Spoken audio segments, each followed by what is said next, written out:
Écoutez, bonsoir à tous. Bonsoir tout d'abord aux participants qui sont en train de nous regarder à distance et puis bonsoir également aux speakers qui ont bien voulu aujourd'hui venir à notre table ronde pour échanger. Donc aujourd'hui, on va avoir une de nos fameuses tables rondes de Risk Intel dont la thématique est la cybersécurité est-elle l'affaire de tous, l'approche DevSecOps. Je vais me présenter très rapidement. Donc moi, je m'appelle Yasmine Douadi, je suis fondatrice de Risk Intel, donc il y a un média sur la cybersécurité et le management des risques. Et aujourd'hui, cet épisode est en partenariat avec Squad Consulting. Donc l'idée, ça va être aujourd'hui de pouvoir discuter autour de cette approche, de pouvoir la décortiquer autant d'un point de vue technique que d'une façon un petit peu plus théorique, puisque dans notre public, on a tous les profils qui sont représentés. Et si vous êtes là, c'est que la thématique vous a intéressé. Alors, ce que je propose dans un premier temps, c'est peut-être de faire un tour de table pour permettre à nos intervenants de pouvoir se présenter un petit peu leur parcours. Alors, je vais commencer par Maxence Bobin. Donc, Maxence Bobin, enchanté. Je suis un des associés fondateurs de Squad.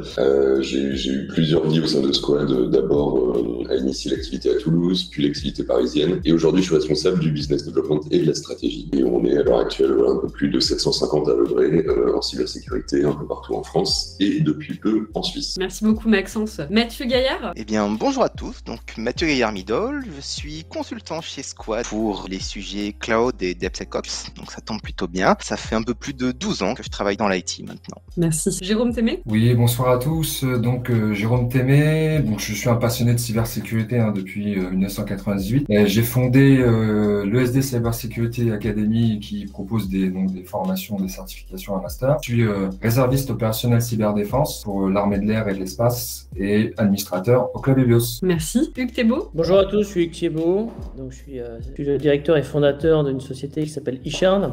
Donc on regarde vraiment les aspects sécurité des applications mobiles avec un outil de test qui a été développé. Et personnellement, je suis tombé dans la sécurité depuis que j'étais petit. Parce que j'ai fait que ça dans toute ma carrière. Donc j'ai commencé pas mal dans la carte à puce et puis après on a été vraiment sur tout ce qui est embarqué. Merci. Et puis Sébastien Tabarly. Bonjour, donc Sébastien Tabarly, moi je suis directeur technique chez Capgemini côté cybersécurité. Je suis également en charge des activités Application Security. Je suis le créateur d'une méthodologie de modification des démarches intellectuelles de production de code par les développeurs. Et je dis pas combien de temps ça fait que je suis dans l'IT parce qu'après, passer un certain âge, ça commence à peser beaucoup trop lourd.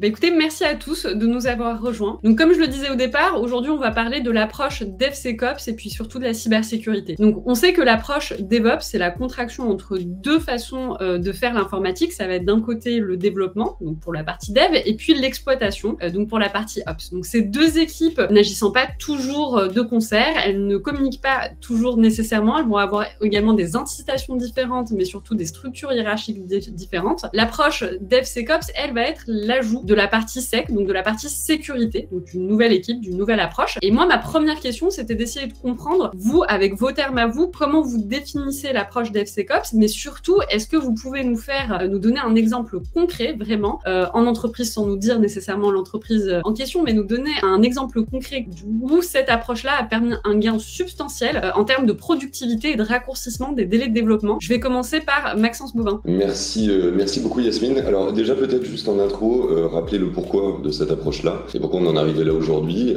La réponse est assez simple. Aujourd'hui, on a à peu près 30% des entreprises dans le monde, si on prend une évolution sur ces 4 dernières années, qui livrent du code 10 fois plus vite. Donc qui dit ça, dit évidemment nettement plus de risques à la livraison, donc a besoin de les fixer plus rapidement. Et c'est pas une fois qu'on a tout mis en prod qu'on gagnera du temps. Là encore, pour donner un deuxième chiffre, et j'arrête là avec les stats, il y a à peu près 25% des failles de sécurité qui restent plus de 15 mois dans le code. C'est Veracode qui cite cet exemple, là où il faut 15 jours à un exploitant pour exploiter une faille. Donc, bon, une fois qu'on a dit ça, le besoin de cette approche DevSecOps, c'était d'intégrer de la cybersécurité de manière la plus fluide et la plus automatisée possible au sein des chaînes de développement. Ça, c'est un premier élément de réponse. Le deuxième, qui est peut-être un petit peu plus haut niveau, mais que je trouve plus intéressant, c'est la définition même des 6 piliers du DevSecOps, et particulièrement les deux premiers. Un premier sujet sur lequel, Yasmine, que vous avez déjà évoqué, c'est-à-dire le partage de la responsabilité de la sécurité. Ça, la sécurité n'est plus uniquement portée par les équipes cyber ou par les équipes ops et cyber. Ça, c'est un premier sujet. Le deuxième sujet, c'est de créer un pont entre les obligations de conformité et les équipes de développement, qui sont en général très très loin de ces problématiques-là. Et là encore, qui était quelque chose très porté par la sécurité, plus particulièrement par le RSSI lui-même. Là, avec cette approche Shift Left, on ramène cet impact ou cette culture conformité au niveau des équipes de développement. Troisième pilier, tout ce qui va être travailler de manière plus collaborative et plus intégrée. Donc évidemment, faire travailler des devs, des ops et des secs ensemble. L'idée étant de dépasser le vieux modèle de la confrontation et de laisser comme showstopper sur un projet. Quatrième pilier, il n'y a pas un modèle d'implémentation DevSecOps pur et dur. C'est systématiquement adapté à un contexte d'une entreprise. Je vais aller vite sur les deux derniers parce que comme ça je donne un petit exemple après. Cinquième et sixième, les deux derniers justement, on est vraiment sur la partie outillage. Donc tout ça pour dire que la partie exigence, réflexion, conformité, risque arrive bien avant dans la réflexion DevSecOps que le déploiement des outils, que ce soit des outils d'automatisation ou des outils pour mesurer la performance de ce qu'on a mis en place. Et enfin, pour donner un exemple très rapide, en fait, sur les secteurs d'activité sur lesquels on évolue, que ce soit telco, que ce soit du bancaire, que ce soit de l'énergie, aujourd'hui, l'approche DevSecOps a amélioré le time to market, ne serait-ce que parce que j'évoquais tout à l'heure, c'était plutôt la réduction du time to fix, j'allais dire. Voilà. Ça, c'est un premier sujet. Et pour moi, le vrai fond de cette approche ou la vraie valeur, c'est justement d'augmenter la valeur perçue par l'utilisateur, par le consommateur de sa solution, sur le fait qu'elle soit plus sécurisée en amont. J'essaie de dire le timing. Merci beaucoup, Maxence. Alors effectivement, Jérôme Témé, déjà, est-ce que vous partagez cette définition et est-ce que vous pouvez nous donner un exemple concret? Oui, alors je partage complètement la vision de Maxence. Je pense que sa réponse, elle a beaucoup de contenu et elle répond à énormément de problématiques. Si je pourrais compléter, je dirais aussi que sur le modèle classique de la SSI, si je peux me permettre à papa dans le temps, je pense que le DevSecOps représente cette vision 2.0 peut-être de la cybersécurité. Un exemple concret, j'ai dû faire des missions avec des RSSI il y a maintenant plus de 10 ans sur des modèles très bastions, standards que l'on avait à l'époque où on pensait faire un château fort, ça suffisait à avoir une approche de sécurité et on se rend compte que c'est pas suffisant et que c'est plutôt de la défense en profondeur, l'anticipation qui va faire la différence. Et donc, c'est vrai que le DevSecOps arrive avec le Zero Trust, avec les approches aussi qu'on peut trouver maintenant un petit peu, je dirais, de tout ce qu'on n'avait pas avant finalement, qui permettent de compléter, je dirais, notre approche sécurité. Et c'est vrai que concrètement, j'avais fait cette mission avec des RSSI dans une grosse société qui faisait de la métallurgie, où ils avaient vraiment ce côté, je mets les solutions techniques de l'autre, une gouvernance très avec des référentiels un peu anciens. Et au final, une société de service, d'ailleurs, je crois qui est présente à la table, est venue avec des consultants pour mettre une approche DevOps et avec la couche DevSecOps. Et on a vu que ça délivrait beaucoup plus vite et surtout que c'était adapté aux besoins et aux clients, tout en adaptant la sécurité. Merci Jérôme. Alors Sébastien, au début de la réponse de Jérôme, je vous ai vu sourire. Est-ce que vous êtes d'accord avec la définition? Peut-être ça vous a rappelé justement un exemple. Alors, je suis entièrement d'accord avec la définition. Je voudrais juste revenir sur un mot que vous avez dit, Yasmine, c'est nouvelle équipe. En fait, je pense que souvent l'erreur, en fait, elle se situe ici. Dans le DevSecOps, il n'y a pas une nouvelle équipe sec, en fait. Déjà, l'équipe sec existe la plupart du temps déjà dans l'entreprise. Par contre, sa petite problématique, c'est qu'elle comprend très très mal le milieu du développement et de l'application et de l'ops. Pour bien faire de la sécurité dans une démarche DevOps, il faut déjà comprendre qu'est-ce que c'est qu'un pipeline, qu'est-ce que c'est que des artefacts, comment on construit une application, pourquoi les équipes de développement sont mis à faire du DevOps, qu'est-ce qu'ils voulaient faire, est-ce qu'ils voulaient faire de l'automatisation, est-ce qu'ils voulaient gagner du temps, des tests fonctionnels, etc. Donc ça, c'est relativement compliqué à comprendre de la part des équipes sécurité. Et la deuxième chose, en fait, c'est que c'est pas une nouvelle équipe, il y a un concept qui compte beaucoup et il faut faire attention tout le temps avec les concepts, avec les mots, avec ce qu'on met derrière. Mais la partie Shift Left, c'est typiquement ça, en fait. Le vrai Shift Left, c'est donner les moyens à l'équipe dev de pouvoir faire de la sécurité de manière complètement autonome. Et de toute façon, quand on regarde bien dans le monde, il n'y a pas assez de spécialistes sécurité pour être derrière l'épaule de tous les développeurs de la Terre. Donc le plus on les rend autonomes et le plus ils vont faire de la sécurité. Et quand on est dans cette démarche-là, on arrive vraiment à faire rentrer cette partie sécurité dans le DevOps. Et un point ultra important, c'est sans venir perturber l'organisation en place. C'est une organisation agile avec du Scrum, des backlogs, des user stories, un product owner qui prend des décisions. C'est pas pour venir faire de l'ingérence sur la partie sécurité. Donc si on arrive à le faire de manière naturelle et sans avoir d'impact, c'est là où on gagne et où les gens commencent à faire de la sécurité, sachant qu'on n'est pas connu pour être les plus fun du monde sur la partie cyber. Est-ce que vous avez un exemple concret où ça a été déployé, où effectivement on a pu voir des gains visibles, substantiels en termes de productivité ou de raccourcissement des délais de développement? Ouais, complètement, surtout quand on est dans le cadre de développement où on a une notion, comme le disait Maxence, cette conformité à un moment donné, on va y échapper. Et peut-être les équipes sécurité veulent pas, et on les comprend, qu'une application parte avec une vulnérabilité critique en production. Donc du coup, en termes de ROI, quand on est sur ces notions de correction, l'équipe qui développe quelque chose et introduit une vulnérabilité, si elle les corrige tout de suite, ça va peut-être lui prendre 2 minutes de faire cette correction. Si elle corrige dans 3 mois, ça va peut-être lui prendre 20 minutes, 30 minutes, 1 heure peut-être, à un moment où l'activité veut qu'on développe des expressions fonctionnelles et pas qu'on fasse de la sécurité. On se trouve dans le dilemme de la question, qu'est-ce qu'on fait? Est-ce qu'on part en prod ou est-ce qu'on fait de la sécu? On n'a plus le temps de faire de la sécu, c'est pas grave, on part en prod. Et on perd un petit peu de vue cette partie sécurité. Et du coup, on a vraiment des clients comme ça qui gagnent du temps et sur lequel on démontre le ROI de faire de la sécurité directement dans l'itération à chaque phase de développement, tout le temps, tous les jours, versus de le faire à la fin. Merci Sébastien. Alors, vous le disiez tout à l'heure, finalement, c'est pas une nouvelle équipe, pas du tout. Mais par contre, il doit bien y avoir un passage qui se fait entre le DevOps, donc ce qu'on avait, et aujourd'hui le DevSecOps. Et donc ma question, ce serait de savoir quelles sont les étapes pour passer du DevOps au DevSecOps. Je commence par vous, Jérôme. Je pense qu'il y a énormément d'étapes. J'ai entendu le terme acculturation, c'est exactement ça. Aujourd'hui, je vois de plus en plus sur ces pipelines DevOps et cycles de développement sécurisé, on a des formations qui s'adaptent de plus en plus. Alors avant, on avait plutôt des formations très strictes standards, où maintenant on va plutôt aller chercher le cybersécurité champion. Grosso modo, le lead dev, il va prendre la casquette cyber et il va parler un peu plus avec l'ops qui lui aussi peut-être est un peu plus acculturé justement à la sécurité, où on va le mettre sur des challenges de cybersécurité et ça prend. Je pense que d'ailleurs Sébastien vient de répondre à la question juste avant. Je suis tout à fait en adéquation avec lui. C'est exactement ça, ma vision de la chose. Merci Jérôme. Et vous, Mathieu, qu'en pensez-vous? Comment on peut faire Est-ce que vous êtes d'accord avec Jérôme? Est-ce que vous avez des éléments à rajouter? Oui, alors il a donné le terme de championing, c'est un bon terme, mais ce qui est important, avant même le championing, c'est que ça va être un projet d'entreprise qui doit être poussé par la direction. Ça doit devenir que maintenant, pour les développements, pour la production informatique, avoir une sécurité qui soit en adéquation avec les produits, les types de données que l'on traite et la priorité. C'est plus simplement du nice to have. Donc ça va être cette première partie. Ensuite, c'est Sébastien qui a parlé du décalage vers la gauche. Ça va venir naturellement une fois que la culture de sécurité est présente. Ça va permettre aux développeurs, dès le début du traditionnel cycle, soit en agilité ou cycle en V, ou n'importe quelle autre méthode de développement, de dire, OK, je vais avoir besoin d'accéder à une base de données, par exemple, comment j'y accède de façon sécurisée, comment je m'assure que personne d'autre ne peut accéder à ma base que mon application. Donc ça va devenir toutes ces questions sur les chaînes de connexion, les protocoles, l'encryption, soient présentes dès le début. C'est que ce sont des erreurs sont faites à ce niveau-là, c'est des erreurs qui coûtent très cher à réparer. C'était Maxence qui parlait de time to fix. Aujourd'hui, on ne peut plus se le permettre. Vous voyez, vous cherchez un exemple concret du DevSecOps, on va le retrouver avec la possibilité d'empêcher que des erreurs soient faites. Par exemple, un DevOps, pour un de mes clients, il utilise CloudFormation pour déployer. Donc, c'est de l'infrastructure as code. Ça vous permet de pousser votre infra en codant, de la versionner. C'est un des grands avantages du DevOps. Assez récemment, on ne pouvait pas appliquer de contrôle. Mais il y a un nouveau produit qui est sorti par AWS, c'est CloudFormation Guard, de contrôler directement ce qui est poussé par un développeur. Donc, s'assurer, par exemple, que l'encryption est en place, qu'il ne le déploie pas n'importe où. Et ça, il n'a pas besoin d'attendre le résultat de l'équivalent d'une compilation. Plutôt que de perdre 1 heure à attendre à la fin pour dire mais non, ça marche pas parce qu'il y avait des règles qui sont en place,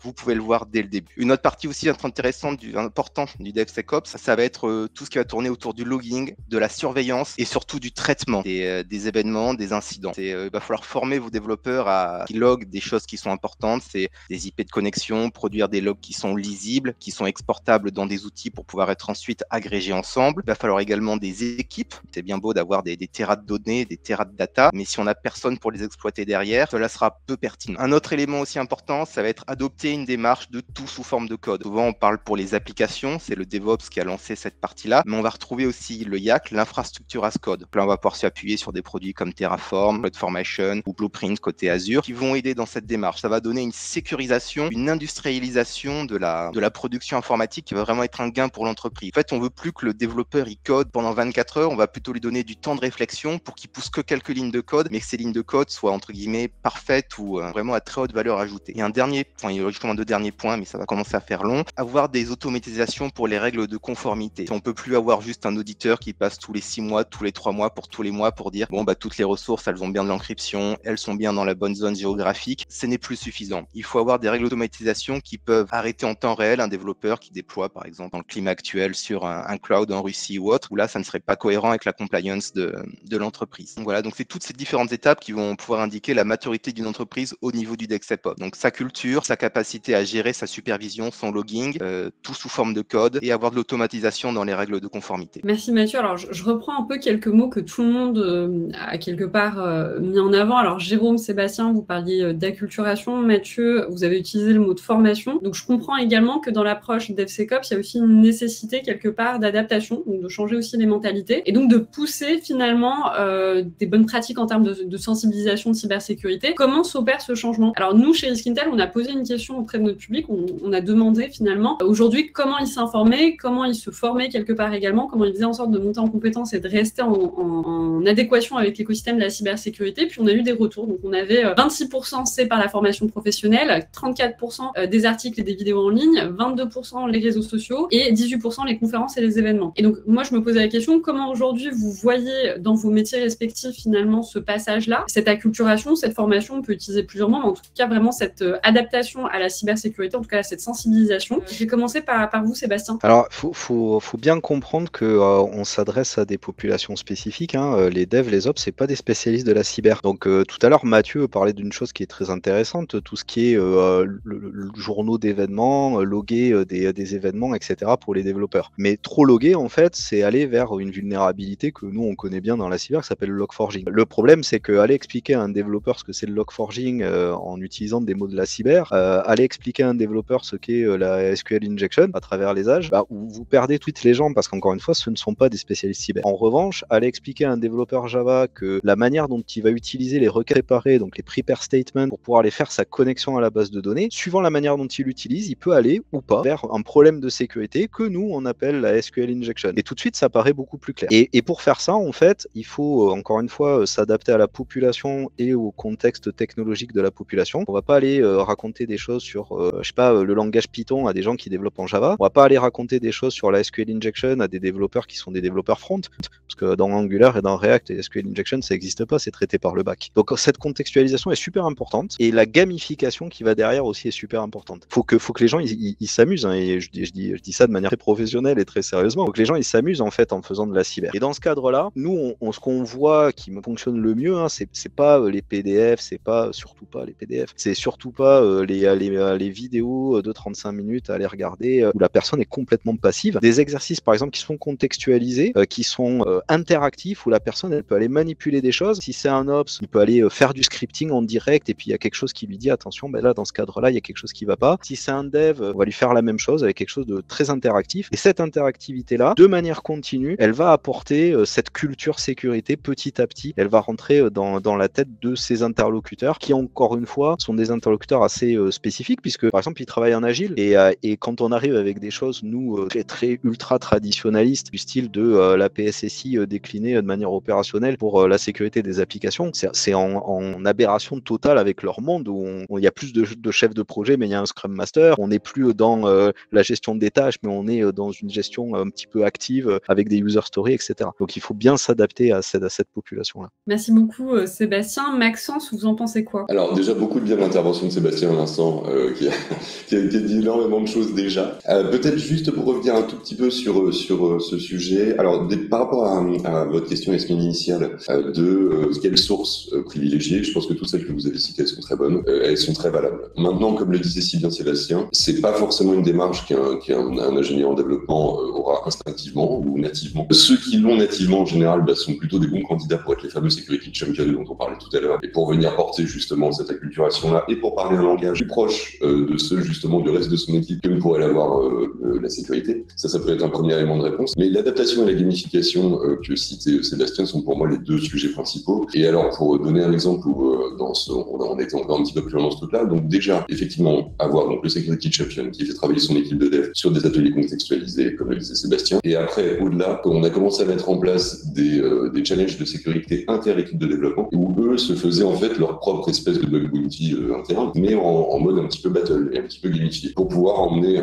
tout le monde et éviter effectivement les concepts de sensibilisation à la papa qui n'ont plus vraiment de sens en 2022 de toute façon, quel que soit le niveau de population qu'on adresse et encore plus des équipes de développement. Et peut-être un deuxième élément là-dessus, on a trouvé d'expérience qu'un bon moyen d'onboarder les développeurs, c'était de les faire faire réfléchir sur le modèle de la menace. C'est-à-dire de les faire participer plus en amont à la définition de mais à quel risque s'expose ton application, que ce soit la sortie de data comme on parlait tout à l'heure, enfin quel que soit le risque. Mais déjà les impliquer là-dedans commence à développer un mindset. Justement, plus tourner risque, dont on a nettement plus l'habitude côté équipe de sécurité, et à les amener petit à petit à cette culture. Et puis là encore, on est sur un processus très itératif et qui se fait au fil de l'eau. Hein. C'est pas quelque chose qui se met en place du jour au lendemain, mais première activité test et puis ensuite service comme ça sur les bonnes pratiques. Merci beaucoup Maxence. Alors je me tournais vers Jérôme. En plus, Jérôme, vous venez finalement de l'écosystème un peu de la formation. Vous êtes très bien acculturé avec cette thématique-là, donc ça peut aussi te permettre de rebondir sur ce qu'expliquait Sébastien sur la gamification. Déjà, quelle est votre réponse à cette question de comment on fait pour adapter les mentalités? Et puis j'aimerais bien rebondir sur justement l'aspect gamification que Sébastien mettait en avant. Comme disait Maxence, Sébastien a très très bien répondu. Hein. Je crois que là, je pourrais pas faire mieux, même si c'est mon métier de tous les jours. Effectivement, donc on a parlé de la SI à papa, on a parlé du cybersécurité champion. Je crois qu'on a deux mondes. Ben, c'est exactement ça. Je dirais qu'il faut adapter le support de formation au profil.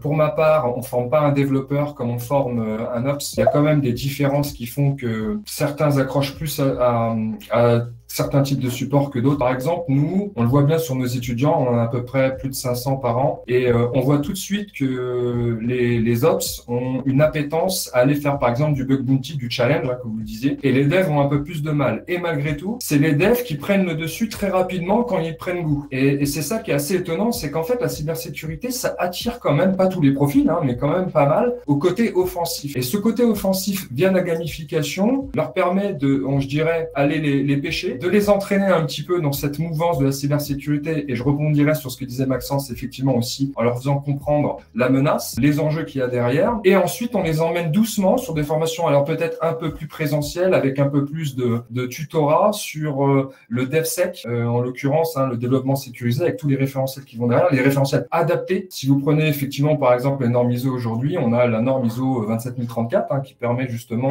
de mettre en place un site de développement sécurisé qui n'est pas du tout adapté en fait, hein, avec le respect que j'ai pour cette norme. Donc il faut aussi les bons référentiels qui vont avec, et ça, adapter les référentiels aux organisations. Donc voilà, il y a vraiment une gamification suivant les profils. On passe doucement à des formations un peu plus tutorées avec du présentiel, et il faut des KPI, hein, il faut voir si ça fonctionne, il faut renouveler. Hein. Merci beaucoup Jérôme. Alors s'agissant des développeurs, vaut-il mieux faire entrer les personnes de la sécurité dans le monde des développeurs, alors en termes de compréhension, de mode de développement, d'outils DevOps, de pratiques de développement et de compréhension de l'agilité, ou plutôt l'inverse, c'est-à-dire faire essayer d'entrer les développeurs à forceps dans le monde de la sécurité? Alors je commence par vous Hugues, vous en pensez quoi? C'est quoi la meilleure approche? J'ai envie de répondre sous deux angles. La première, vous en avez tous pas mal parlé, je pense, c'est la culture, et je pense qu'il faut de la culture des deux. Donc ça va pas être l'un ou l'autre, mais ça va être l'un et l'autre, enfin le meilleur des deux.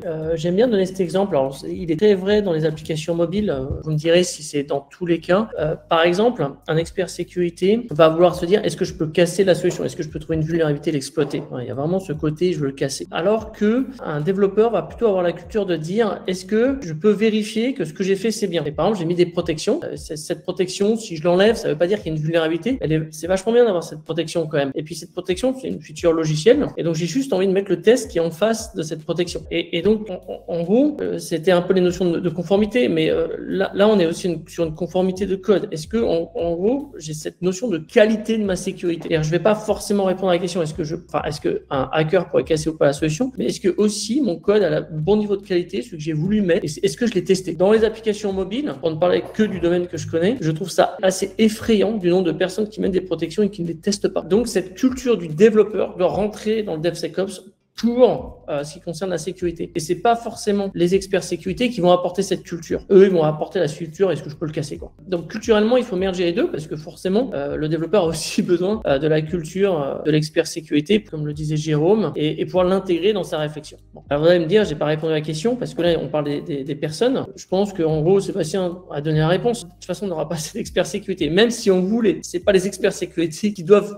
aller vers le développeur. En fait, je pense que c'est vraiment le développeur qui doit acquérir ces compétences-là et ne pas prétendre devenir l'expert sécurité, mais se dire je vais intégrer la sécurité dans le DevSecOps. Alors bien sûr, je peux m'intéresser à la partie offensive, bien sûr, je peux vouloir moi-même essayer de pen-tester des choses et m'acculturer, comme ça qu'il faut être formé, mais mais c'est pas là où on l'attend le plus. Là où on l'attend le plus, c'est de respecter son process et de s'assurer qu'en fait, ce qui est mis en prod est à le niveau de qualité requis et être capable de dire mais c'est quoi ce niveau de qualité. Merci beaucoup Hugues. Alors Mathieu, est-ce que vous êtes d'accord avec cette approche? Est-ce que vous avez la même vision? Pas forcément, non, exactement. Déjà avec la question, vous mettez le terme au forceps. Enfin, la transformation du développeur en DevOps ou plus tard en DevSecOps ne doit pas être mal vécue. C'est au contraire, ça doit être, bon, on va dire la joie au travail, ça peut être un peu idyllique, mais c'est une évolution normale et naturelle du métier. On va dire, il y a 30 ans, les entreprises voulaient juste un développeur qui arrive à faire marcher sur son poste et après moult difficultés, on est arrivé à le faire marcher en production. Donc on a voulu ensuite s'améliorer avec le DevOps pour avoir des solutions, enfin des personnes qui vont produire des solutions qui sont fiables et qui fonctionnent. Ensuite, on a eu une hausse des cyberincidents, des menaces qui sont un peu plus présentes. Donc là, maintenant, on veut aussi qu'ils le sécurisent. Donc là est né le concept de DevSecOps. Mais ça reste juste une histoire, on va dire, de maturité et de produire du travail de meilleure qualité. Avant, je disais juste, la solution, elle marche sur mon poste. Maintenant, la solution, elle marche bien en production. Et maintenant, on va dire, la solution, elle marche sur mon poste en production. Ça a été poussé tout seul avec un bouton sur mon CI/CD. Et en plus, elle est sécurisée, elle résiste à la plupart des risques connus. Et l'approche future, bien évidemment, ça va être le DevSecFinOps, où on va vouloir que, en plus, cette solution, elle coûte peu cher. Mais bon, ça viendra plus tard. Donc là, aujourd'hui, on en est à la sécurisation. Donc, ça reste aussi pour les équipes sécurité, il faut aussi qu'elles évoluent. C'est souvent les ops ou les équipes de dev peuvent voir les gens de la sécurité comme des gens dans une tour d'ivoire un petit peu avec faire des analyses de risque, enfin à faire des documents de 50, des Word de 50 pages où ils vont prendre des risques mais qui ont très peu de chances d'arriver ou faut leur faire des choses très très poussées, alors qu'au final les ops peuvent de temps en temps prendre des raccourcis qui peuvent être menés à des failles mais qui sont complètement invisibles parce que les gens de la sécurité ne sont pas assez les mains sur le terrain. Donc c'est quelque chose qui va être important, c'est faut que les devs et les ops montent en compétences sur les compétences des uns des autres, mais aussi que les équipes sécurité deviennent beaucoup plus opérationnelles. Merci beaucoup Mathieu. Et vous Maxence? Je rejoins un peu les deux premiers points de vue. En fait, pour faire simple, il y a un besoin d'acculturation des équipes sécurité au développement, aux notions de développement, parce qu'effectivement, je crois que c'est Sébastien qui disait ça tout à l'heure en intro, où ils parlent pas la même langue du tout, et c'est pas les mêmes sujets, c'est pas les mêmes manières de penser, etc. À l'inverse, il y a un besoin du développement de monter vers un petit peu plus de sécurité, comme le disait Mathieu, parce que finalement, c'est maintenant une composante de leur métier, et on va attendre que le code qu'ils livrent soit désormais sécurisé. Mais d'où cette organisation de Security Champion, et ce qu'on évoquait tout à l'heure sur les possibilités d'acculturation, de soft acculturation, j'allais dire, par la gamification, par du challenge, par des ateliers, etc., etc. Pour moi, l'enjeu, il est vraiment là. Alors, il y a cette double acculturation qui doit se faire, mais la réponse organisationnelle à ça, avec un référent, un ou X référents dans une équipe sécurité, qui va suivre en général jusqu'à 8 Security Champion max, qui sont chacun l'incarnation de la sécurité dans une équipe agile, pour faire un truc un peu schématique. Ça fonctionne bien. Disons que pour répondre à la question initiale, il faut, alors, vous avez effectivement certainement pas au forceps, mais il faut surtout que les deux fassent un pas l'un vers l'autre, et il y a des modèles organisationnels maintenant qui existent et qui fonctionnent bien. J'ai une petite anecdote, si je peux me permettre. J'ai entendu tout à l'heure, les développeurs, ils se prennent au jeu. Il nous arrive de donner des cours dans des écoles, et il y a deux types d'écoles en fait. Il y a les écoles où c'est plutôt des masters cybersécurité, et des écoles qui sont des écoles de développement dans lesquelles on commence petit à petit à avoir des parties du cursus qui traitent de la partie secure coding. Et quand on fait des formations, on fait pour que ça reste tout le temps dans cette partie gamification, des espèces de mini CTF, des concours de hacking, et on les fait aussi bien avec les masters cyber qu'avec les équipes de dev. Et ben là où on s'aperçoit que les développeurs ils ont une appétence cachée à la sécurité, c'est que dans le CTF, la découverte des challenges, on a beaucoup plus de gens qui arrivent à faire cette découverte chez les développeurs dans des écoles de développement que sur des gens en fait qui sont en master cybersécurité. Je suis assez d'accord avec toi Sébastien, et nous on le voit pas mal sur nos équipes CTF, c'est le capture de flag vu par des développeurs de l'extérieur qui n'ont jamais mis un pied dedans. Ça reste un truc effectivement de gars pour la cyber, de mecs avec des pilotes à pluche ou je ne sais quoi, n'importe quel cliché de ce genre-là. Là où finalement les portées, et c'est bien la raison d'être aussi du DevSecOps, le risque il est partout, il est compris dans le code, et quand ils commencent à mettre les mains dedans, à identifier tout ça, à voir que non justement c'est pas un truc réservé à des gars qui pensent de la compliance très très loin, mais auxquels ils peuvent être vraiment contributeurs, acteurs, en général ça se passe quand même plutôt bien. Merci pour vos réponses. Alors est-ce qu'il y a aujourd'hui des secteurs d'activité où l'utilisation de l'approche DevSecOps n'est pas uniquement recommandée mais est complètement indispensable? On a envie de dire tous. Tous, je sais. Évidemment, mais en vrai, c'est pas raisonnable. Enfin, en tout cas, ça prendrait du temps. En fait, je pense qu'il faut être pragmatique. Non, à nouveau, je vais parler du monde que je connais. Aujourd'hui, on voit peu dans les applications mobiles d'applications du DevSecOps. Donc, on sent qu'en fait, on arrive un peu à la fin. Moi, ce que j'aurais tendance à penser, c'est qu'à partir du moment où il y a une politique de sécurité, tous les éléments du système doivent répondre aux exigences de sécurité. Donc, on doit mettre du DevSecOps dans ces parties-là. Je pense par exemple au bancaire, au domaine de la finance. Au domaine de la finance, on peut dire que tous les composants qui forment le système doivent passer par de la qualité dans la sécurité, donc par un process de DevSecOps. Et bien aujourd'hui, même si ça semble un peu obligatoire, de mon point de vue, c'est un secteur qui ne peut pas faire l'impasse.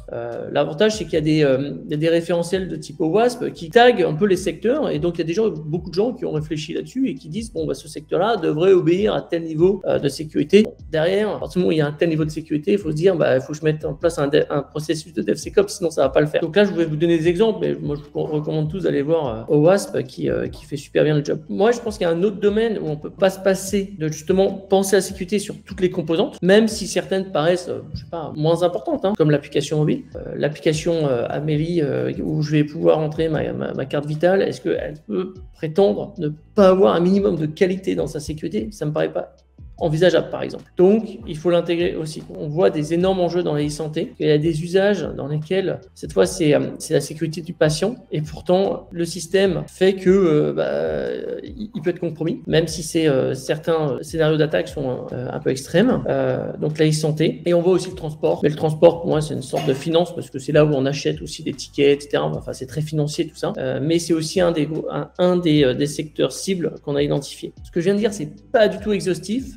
Mais ça vous donne 4 secteurs, selon moi, pour lesquels on ne peut pas s'affranchir parce qu'il y a un système avec plein de composants. Il y a du back-end, il y a de la web app, il y a de la mobile app. Et j'ai du mal à concevoir qu'en fait, il y a certaines parties de système où on ne met pas du DevSecOps. Ne pas mettre de DevSecOps, c'est se dire je ne mets pas de qualité dans mon process. Et je pense que souvent, on associe le DevSecOps à du time to market. Mais en vrai, je pense qu'on ne peut pas faire une vraie qualité dans le code si on ne met pas du DevSecOps. Donc moi, j'aurais tendance à dire, si on veut démontrer ça, mettons du DevSecOps, pas que pour le time to market. Merci beaucoup, Hugues. Je vais passer à Sébastien. Est-ce que pour vous, alors j'imagine un peu comme Hugues, hein, vous avez envie de me répondre partout, vous mettez du DevSecOps partout, mais est-ce qu'aujourd'hui, vous avez des secteurs d'activité où c'est vraiment indispensable, on ne peut pas faire sans? Alors, moi, je raisonnerai pas en termes de secteur d'activité, mais je raisonnerai plutôt en termes de contexte. C'est-à-dire que même une entreprise, on va dire du secteur public, qui a, comme le disait Hugues, hein, des services, on appelle des téléservices, qui sont disponibles publiquement sur Internet sous la forme d'API, a peut-être plus besoin encore d'avoir un niveau de sécurisation, un niveau de contrôle de la qualité du code et de la sécurité du code que une très grosse banque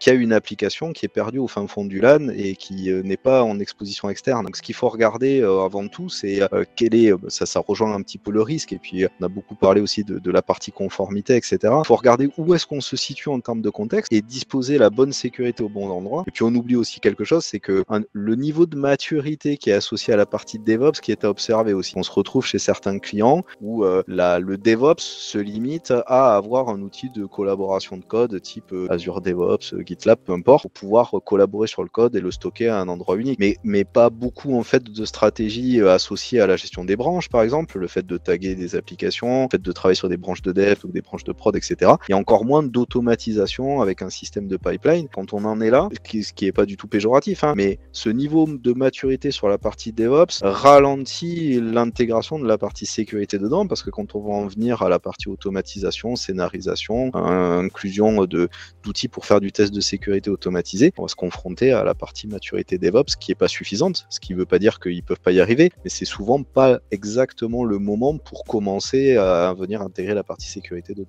Merci Sébastien. Et quel modèle de gouvernance préconisez-vous pour implémenter la méthode DevSecOps qui doit être à l'initiative et doit s'assurer de son implémentation? Je commence par vous, Jérôme. C'est une très bonne question. Je pense qu'on l'a un petit peu abordé en parlant de conformité, en parlant d'acculturation des équipes, etc. Moi, ce que j'ai vu en tout cas sur le terrain, c'est vrai qu'on a, comme le disait tout à l'heure Maxence, donc une PSSI, on a des managers de la sécurité qui ont des modèles classiques qu'on utilise depuis très longtemps, hein, qui sont quand même efficaces pour un système de management de la sécurité. Et on a derrière une cellule où ça va très vite, c'est agile et bon. Et là, il faut faire la passerelle. Et c'est vrai que c'est un challenge, en tout cas, pour les managers de la sécurité, je le vois, où ils ont besoin d'arriver à parler le même langage à des personnes qui sont pas, comme le disait Sébastien, des personnes de la sécurité, mais en les introduisant à la sécurité. Donc, il y a maintenant des modèles, comme le disait, je crois, Maxence aussi, qui sont faits pour des cycles de développement sécurisés. On parle du SDL Microsoft, donc qui est assez connu. On a le OWASP avec le BSIMM, on a enfin l'OASP avec l'OpenSAM ou le BSIM ou dans tant d'autres qui arrivent sur le marché. Et je pense qu'il y a des modèles adaptés au cycle de développement qui parlent pas que de développement d'ailleurs. Parce que pour moi, le DevSecOps, ce n'est pas que du développement. Et par exemple, aussi des analyses de risque, on l'a dit tout à l'heure, qui sont un petit peu quand même statiques. Je crois que c'est Mathieu qui disait 50 pages sur Word. Bon, bah c'est effectivement une analogie, c'est un classique. Et c'est vrai que l'objectif quand même du DevSecOps, c'est d'aligner les besoins de sécurité d'une organisation à la finalité, c'est ça. Donc l'objectif, c'est quand même d'avoir aussi des analyses de risque. Et donc c'est pas mettre de la sécurité pour mettre de la sécurité. Donc l'objectif, c'est quand même d'avoir un besoin de sécurité qui est déjà déterminé par les organisations, les métiers et sur l'applicatif, et ensuite qui puisse être appliqué à quelque chose qui va très vite. Cette espèce de passerelle, on le voit, il y a 10 ans, on n'en parlait pas du tout. Aujourd'hui, on commence à avoir des DevSecOps managers, si je peux les appeler comme ça, qui sont capables justement de pratiquer, d'être opérationnel, comme je l'ai entendu tout à l'heure, sur les cycles de développement sécurisés, donc dans le DevSecOps, et à la fois être capable de parler à un RSSI ou un Risk Manager et d'en faire la passerelle. Merci Jérôme. Et vous Mathieu? Alors en termes de gouvernance, pour être peut-être plus concret, c'est un projet d'entreprise, comme une migration vers le cloud. C'est pas une petite équipe applicative qui va pouvoir décider, bon allez, aujourd'hui on va se lancer au DevSecOps. Ça va être typiquement le CTO, donc le Chief Technology Officer, qui à mon avis est la personne la plus à même de lancer la démarche. C'est même si des petites équipes peuvent lancer des prototypes, des POC, ils vont se retrouver, s'il va y avoir besoin, c'est des outils. Tous, on l'a dit, il y a un énorme enjeu en fait sur l'automatisation et l'industrialisation. En fait, on a besoin des personnes pour mettre en place les systèmes. On veut que ces systèmes soient le plus autonomes possible, où il y a le moins besoin de mettre les mains dans le cambouis. On va se retrouver avec des solutions, par exemple, comme des scanners de vulnérabilité, qui vont permettre d'automatiser un petit peu les pen tests. Comme ça, on va s'assurer qu'on a en permanence une sécurité qui est testée et qui est à jour. Donc voilà, c'est mettre en place, c'est les CTO qui vont lancer ce type de démarche. Et ça doit être quelque chose qui doit être vu au niveau de toute l'entreprise. On a parlé des devs, des ops, des sec, mais ça va impacter aussi, par exemple, les designers de l'expérience utilisateur. Ils vont être impliqués, il faut les impliquer dans la démarche DevSecOps. Et quand on se connecte à des sites grand public, comment sont gérés les mots de passe, comment est-ce qu'on peut les récupérer. Tous ces petits éléments sont importants. Ils sont pas directement à la main, on va dire, des DevSecOps, mais il faut aussi les impliquer. C'est juste ce qu'on permet de faire aux utilisateurs, grandement impliqués sur les risques qui pèseront sur notre solution. Merci Mathieu. Alors du coup, dans la même veine un petit peu de questions, quel est le rôle du RSSI dans l'approche DevSecOps? Comment font-ils aujourd'hui pour implémenter ce nouveau paradigme dans le SMSI? Je vais commencer par vous Maxence. Alors je vais tricher un peu, je vais prendre la première partie de la question et je laisserai la suite à mes petits collègues. Je vais prendre le côté simple du truc.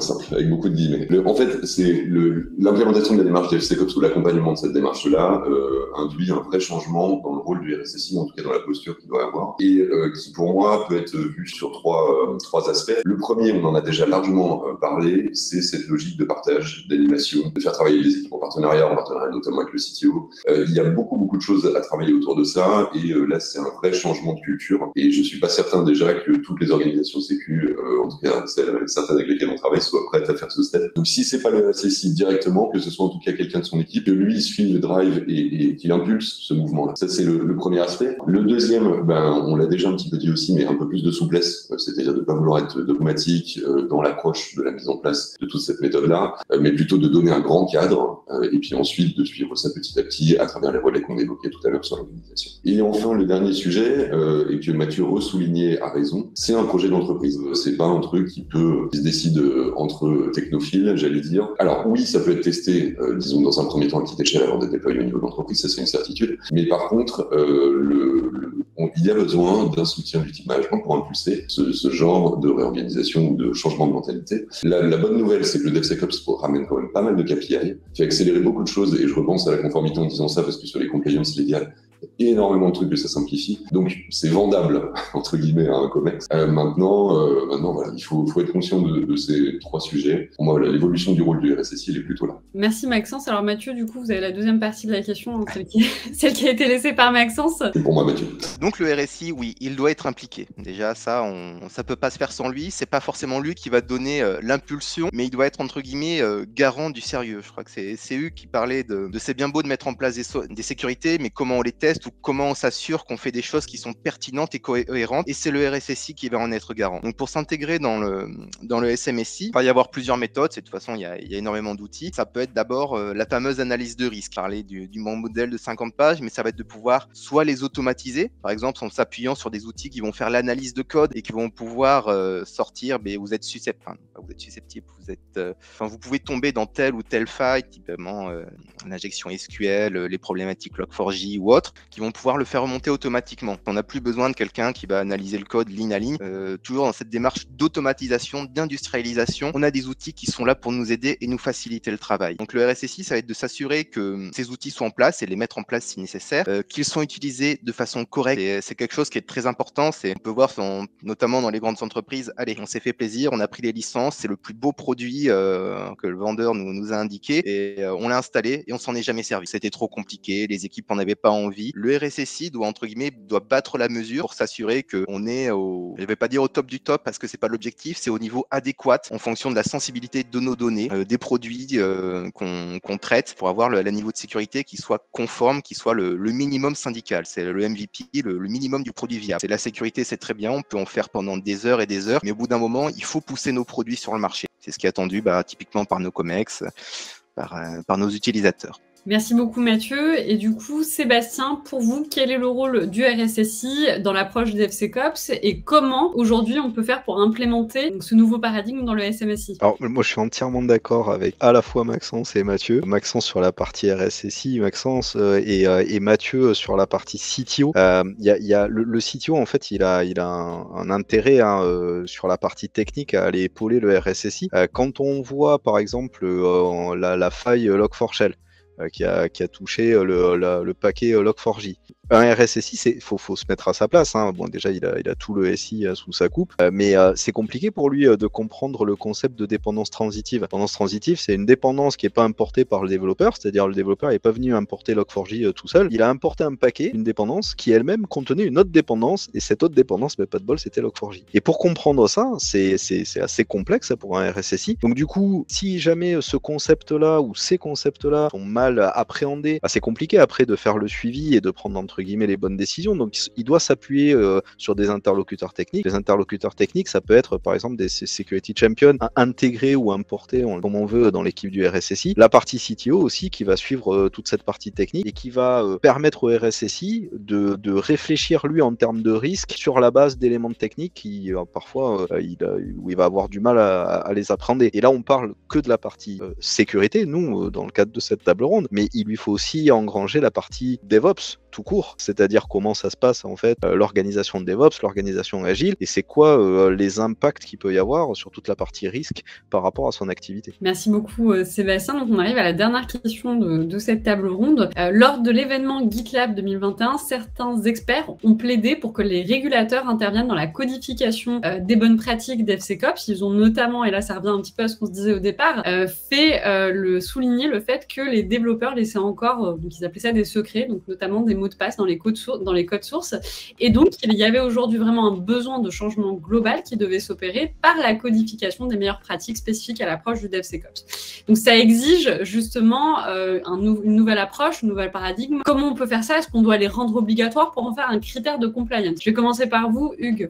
En fait, il faut quand même oser le dire. La sécurité, c'est quand même une affaire d'experts. Et les experts, ils n'ont pas tous le même avis. Vous parlez à plusieurs experts, vous risquez d'avoir des réponses différentes. Il y en a que vous allez comprendre et d'autres, vous n'allez rien comprendre. Quand on parle comme ça, c'est-à-dire que quand il s'agit vraiment d'aller appliquer des process ou de mettre de la qualité, ou s'assurer qu'en fait, en gros, le DevSecOps, il est bien comme il faut, après, quand on va regarder un peu dans le détail ce qui est fait et pourquoi, etc., s'il n'y a pas un minimum de référentiel, ça veut dire que vous allez vous reposer sur les experts. Alors, les experts, ils peuvent être très bons, mais ils peuvent aussi partir. On a tous des problèmes de staff là-dessus. Les experts sont très demandés, donc on a du mal à faire la rétention. Donc, déjà, la politique de sécurité qu'on met derrière un process DevSecOps, si elle dépend d'un expert, c'est compliqué. Et puis d'autres, parfois l'expert, on n'est pas capable de le qualifier. Puis si on n'est pas capable de le comprendre, qui va venir le changer? Et en disant, moi je pense qu'il y a un premier niveau, c'est le référentiel. Déjà, le référentiel, c'est de se dire, ok, on s'appuie sur un référentiel, on s'appuie finalement sur un groupe d'experts qui a défini un référentiel et on sait mieux de quoi on parle. Donc ça, je pense que c'est important déjà de mettre ça en place. C'est pas forcément gagné partout, je pense. Le premier niveau, il est là. Et puis après, la partie conformité, c'est-à-dire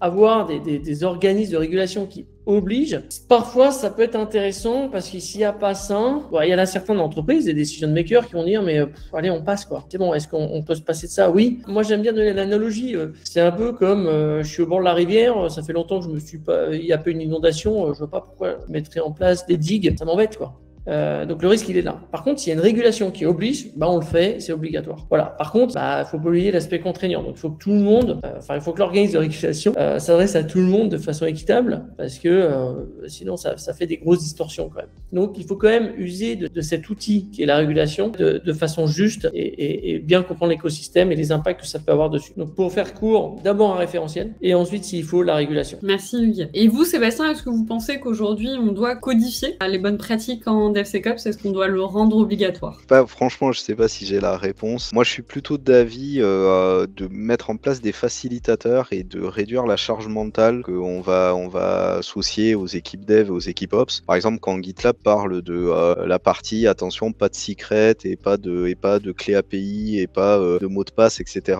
Qui sont poussés dans les repos. Si on peut automatiser la chose par l'intermédiaire de solutions qui vont contrôler ça, c'est d'autant plus sympathique aussi pour les équipes. Faut pas oublier qu'il y a 10 ans, enfin un peu plus de 10 ans maintenant, dans la grande mouvance en fait du test fonctionnel, on a cherché à réduire la charge mentale des développeurs en automatisant le test fonctionnel et en évitant que des personnes elles aient à cliquer sur 50 onglets pour tester à chaque fois si le formulaire il marche bien ou pas. Donc essayons autant que faire se peut de ne pas retomber dans ces travers-là sur la sécurité en rajoutant encore de la charge mentale à ces équipes, dev et ops. C'est pareil, on a beaucoup, c'est vrai, parlé des développeurs, mais c'est pareil pour les équipes ops.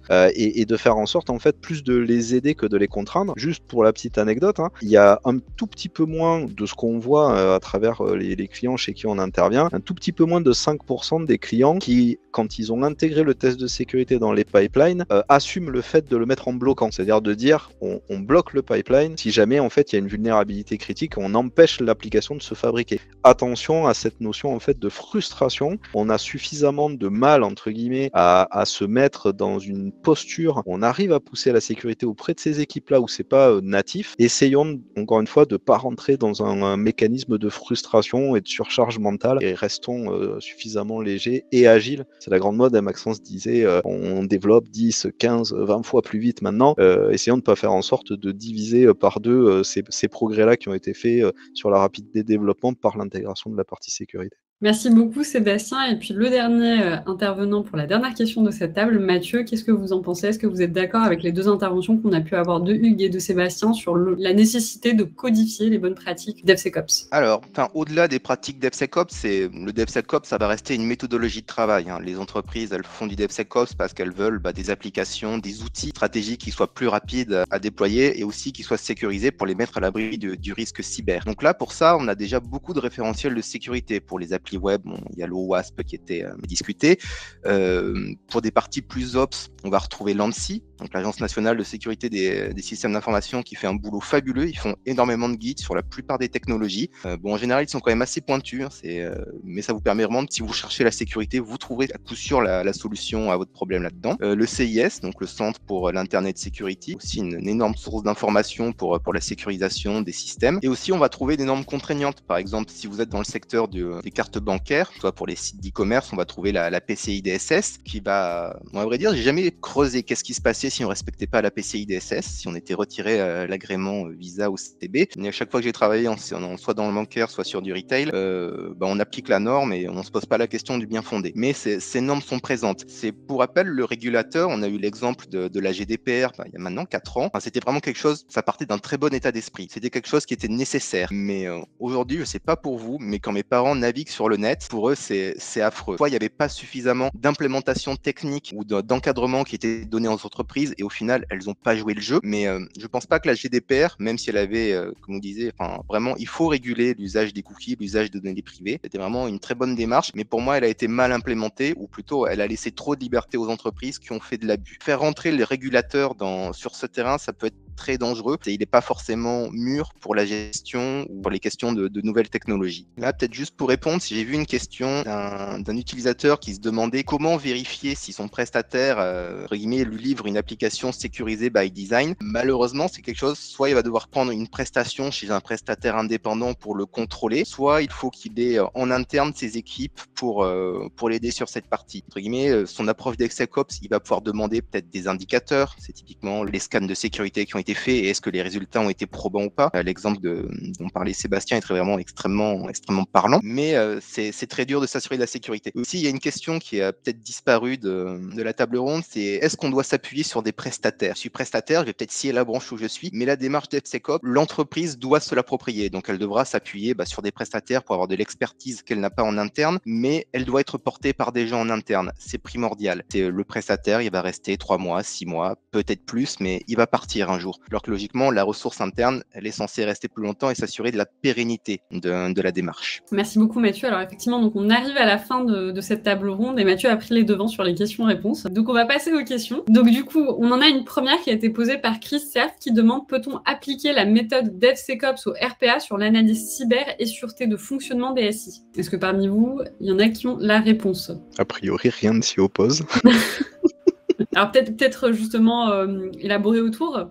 Il faudrait qu'il nous décrive ce qu'il entend par système RPA. Si on parle purement de la partie automatisme ou autre. Mathieu disait que la partie DevSecOps, c'est avant tout process, méthodologie. Une méthodologie, elle peut s'appliquer quel que soit le contexte à partir du moment où on reste dans la sphère justement de cette partie DevOps. Faut oublier que le SEC vient se greffer sur la partie DevOps. Donc s'il existe déjà une démarche DevOps, pas de raison de ne pas pouvoir appliquer la méthodologie sécurité appliquée au DevOps qui va avec. Après, encore une fois, ça va dépendre de la maturité. Après, il y a des milieux sur la partie industrielle où c'est un tout petit peu plus complexe d'appliquer ce type de méthodologie, soit parce que le contexte technique en fait fait que, je sais pas, on développe dans des langages en fait qui sont un petit peu spécialisés et sur lesquels on a moins de corpus documentaire, moins de documentation aussi sur la partie sécurité des codes, etc. Je pense en particulier à tout ce qui est calcul scientifique. Ça va être un petit peu plus compliqué à mettre en œuvre. Et puis après, il y a aussi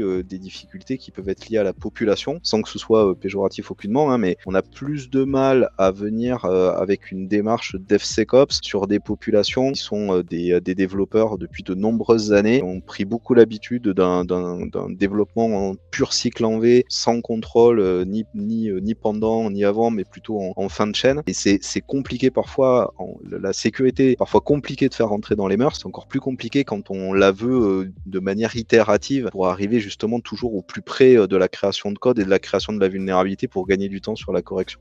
Nonobstant ces deux freins qui peuvent intervenir, à partir du moment où on est sur une démarche DevOps un petit peu ancrée, on peut venir appliquer une méthodologie DevSecOps. Merci Sébastien. Alors une autre question. Insiste-t-on suffisamment au niveau de la formation initiale sur la nécessité de coordination entre SEC et DevOps? Je crois qu'on a déjà un petit peu répondu sur le sujet, mais en gros, alors la réponse c'est non par le passé, oui maintenant.